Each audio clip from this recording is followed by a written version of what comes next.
Hi, my friends. We are together again on Zoom instead of in person, but we're going to talk about today. Today is Epiphany Sunday. That's a weird word, isn't it? Epiphany. It means manifestation. That's another strange word, isn't it? But that just means to show up, to appear.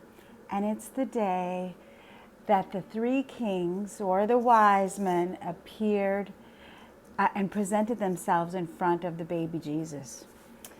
It's a celebration day, and in our church we usually see the wise men moved up to the manger scene and we talk about their gifts, but in other countries it's celebrated much differently than it is here because it's the 12th day of Christmas. You've heard the songs, the 12 days of Christmas. Well, it's the very last day of the holiday season. And if you lived in Latin America, it would be called, what is it called? La Dia de los Tres Majas, the Day of the Three Kings. And at last night, Saturday night, you would put out shoes. And while you were sleeping, if you'd been good, there would be gifts in your shoes. Sometimes on the Saturday before, they have big parades and people dressed up as the kings in costumes, and they throw candy to you. And your family might have a feast of beans and rice, and at the end you would have a cake, a special Three Kings cake. So it's a really big holiday in some other cultures. But let's talk about the things we know about the wise men. We always say the three wise men, but the Bible just says wise men. So maybe there were more than three. But there are three that get mentioned a lot. A lot of it has to do with the gifts they gave. And growing up, I learned the names of what the wise men were. I don't know if it's right, but every time I look it up, the three names keep showing up. Their names were Gaspar, Melchior, and Balthazar.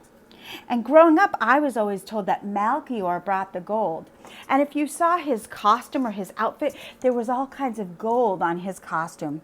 And I was told that Balthazar brought the myrrh and that Caspar brought the frankincense.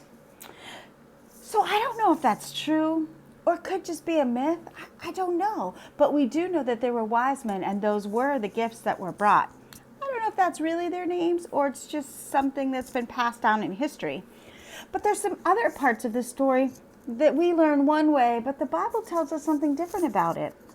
When we watch movies about it or we hear the story, the end of the story of Jesus' birth, and the angels came to the shepherds, and the Mary and Joseph found room at the inn, and the very end of the story was when the wise men arrived. But in the Bible, it doesn't say they showed up at the manger. In the book of Matthew, it tells us that when they followed to where the star stopped, they felt overwhelmed and filled with joy. And the next sentence says, and they entered the house where the baby was. It didn't say they went into the manger. So historically, they think that maybe Jesus was a much older baby by the time the wise men got there. Maybe he was a toddler. But is that the important part of the story? No, the important part is that they showed up.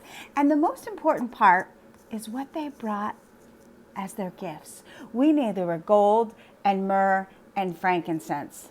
Now, we don't use a lot of myrrh and frankincense in our day, but back in Jesus' days, they had very important symbolism with them. They meant something. So giving Jesus gold let people know that he was a king, just like the prophecy said. He was going to be a king here on earth. And we know he's a king in heaven, but it meant that he was also going to be king on earth. And then the frankincense was something that they used in worship, and it was an incense that burned, and it let us know that he was a deity. A deity is a fancy name for God. So only frankincense was something that was a gift for God. Well, we know that Jesus was God's son, so we know that he was a king and he was God. And then myrrh. Myrrh was a spice and oil that they used in embalming when people passed away. They used it when they buried people.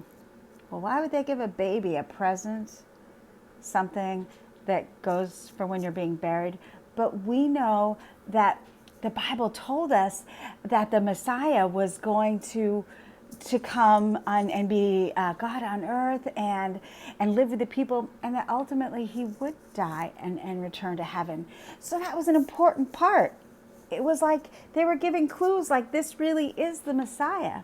So it really is an exciting and important day to celebrate. We may not have parades where they throw candy at us, and we may not put things in our shoes, but I guess it's something we need to pay attention to, and we really do need to celebrate the 12th day of Christmas. I'll see you next time, my friends.